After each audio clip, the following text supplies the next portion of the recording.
নমস্কাৰ কাৰেণ্ট আছামলৈ আপোনালোকক স্বাগতম জনাই ষ্টুডিঅ'ত মই জ্যোতিস্মিতা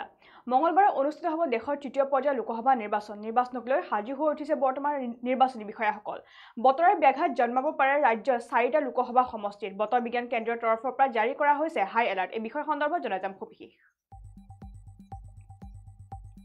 মঙলবাৰে অনুষ্ঠিত হ'ব দেশৰ তৃতীয় পৰ্যায়ৰ লোকসভা নিৰ্বাচনক লৈ সাজু হৈ উঠিছে ৰাজ্যৰ নিৰ্বাচনী বিষয়াসকল বতৰৰ ব্যাঘাত জন্মাব পাৰে ৰাজ্যৰ 4টা লোকসভা সমষ্টিত বতৰ বিজ্ঞান কেন্দ্ৰৰ তৰফৰ পৰা জাৰি কৰা হৈছে হাই এলাৰ্ট 19খন জিলালৈ জাৰি কৰা হৈছে য়েলো এলাৰ্ট ডিমা হাছাওত বতৰ বিজ্ঞান কেন্দ্ৰই জাৰি কৰিছে ইতিমধ্যে অৰেঞ্জ এলাৰ্ট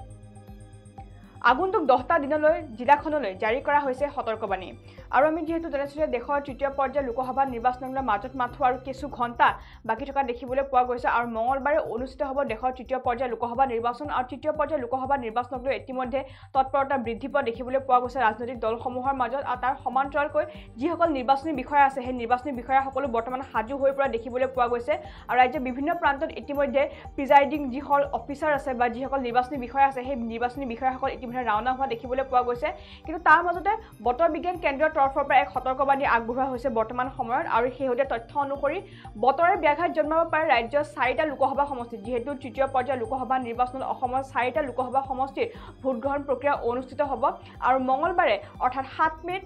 এই 4টা লোকসভা সমষ্টিত ভোটগ্ৰহণ প্ৰক্ৰিয়া অনুষ্ঠিত কৰা হ'ব আৰু এই 4টা লোকসভা সমষ্টিতে এতিয়া বতৰ বিজ্ঞান কেন্দ্ৰৰ তৰফৰ পৰা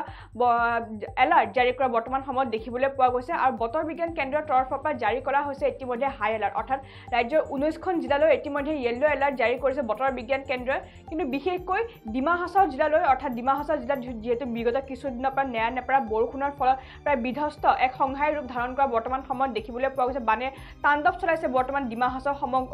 হাছাও জিলাতে আৰু সেই ডিমা হাছাও জিলাতে বৰ্তমান বতৰ বিজ্ঞান কেন্দ্ৰৰ তৰফৰ পৰা অৰেঞ্জ এলাৰ্ট জাৰি কৰা দেখিবলৈ পোৱা গৈছে ৰাজ্যৰ 19খন জিলালৈ ইতিমধ্যে বতৰ বিজ্ঞান কেন্দ্ৰৰ তৰফৰ পৰা য়েলো এলাৰ্ট জাৰি কৰিছে কিন্তু তাৰ বিপৰীতে ডিমা হাছাওলৈ অকল ডিমা হাছাও জিলালৈ বতৰ বিজ্ঞান কেন্দ্ৰৰ তৰফৰ পৰা বৰ্তমান সময়ত অৰেঞ্জ এলাৰ্ট জাৰি কৰা দেখিবলৈ পোৱা গৈছে আৰু আগন্তুক 10টা দিনলৈ জিলাখনত জাৰি কৰা হৈছে সতৰ্কবাণী অৰ্থাৎ আগন্তুক 10টা দিনলৈ অৰ্থাৎ 5 মে'ৰ পৰা 15 মে'লৈ জিলাখনত ইতিমধ্যে সতৰ্কবাণী প্ৰেৰণ কৰিছে বতৰ বিজ্ঞান কেন্দ্ৰৰ তৰফৰ পৰা আৰু যিহেতু মঙলবাৰে অনুষ্ঠিত হ'ব তৃতীয় পৰ্যায়ৰ লোকসভা নিৰ্বাচন আৰু বতৰে ব্যাঘাত জন্মাব পাৰে ৰাজ্যৰ মুঠ 4টা লোকসভা সমষ্টিত যিহেতু মঙলবাৰে 4টা লোকসভা সমষ্টি গুৱাহাটী কোকৰাঝাৰ বৰপেটা ধুবুৰী এই 4টা লোকসভা সমষ্টিৰ তৃতীয় পৰ্যায়ৰ যি ভোট গণনা আছে ক্ষমা কৰিব তৃতীয় পৰ্যায়ৰ যি ভোটগ্ৰহণ প্ৰক্ৰিয়া আছে সেই ভোটগ্ৰহণ প্ৰক্ৰিয়াসমূহ সম্পন্ন কৰা হ'ব পুৱা 7 বজাৰ পৰা সন্ধিয়া 5 বজালৈ ভোটগ্ৰহণ প্ৰক্ৰিয়াসমূহ অনুষ্ঠিত কৰা হ'ব কিন্তু এই 4টা লোকসভা সমষ্টিত ইতিমধ্যে বতৰে ব্যাঘাত জন্মাব পাৰে বুলি বতৰ বিজ্ঞান কেন্দ্ৰৰ তৰফৰ পৰা আশংকা জাৰি কৰা হৈছে বৰ্তমান সময়ত আৰু ইতিমধ্যে ৰাজ্যৰ বিভিন্ন প্ৰান্তলৈ য়েলো এলাৰ্ট জাৰি কৰিছে বতৰ বিজ্ঞান কেন্দ্ৰৰ তৰফৰ পৰা মুঠ 19খন জিলালৈ ইতিমধ্যে য়েলো এলাৰ্ট জাৰি কৰিছে বতৰ বিজ্ঞান কেন্দ্ৰই কিন্তু ইয়াৰ বিপৰীতে ডিমা হাছাও জিলালৈ বতৰ বিজ্ঞান কেন্দ্ৰৰ তৰফৰ পৰা অৰেঞ্জ এলাৰ্ট জাৰি কৰা দেখিবলৈ পোৱা গৈছে আৰু আগন্তুক 10টা দিনলৈ জিলাখনলৈ সতৰ্কবাণী প্ৰেৰণ কৰিছে বতৰ বিজ্ঞান কেন্দ্ৰই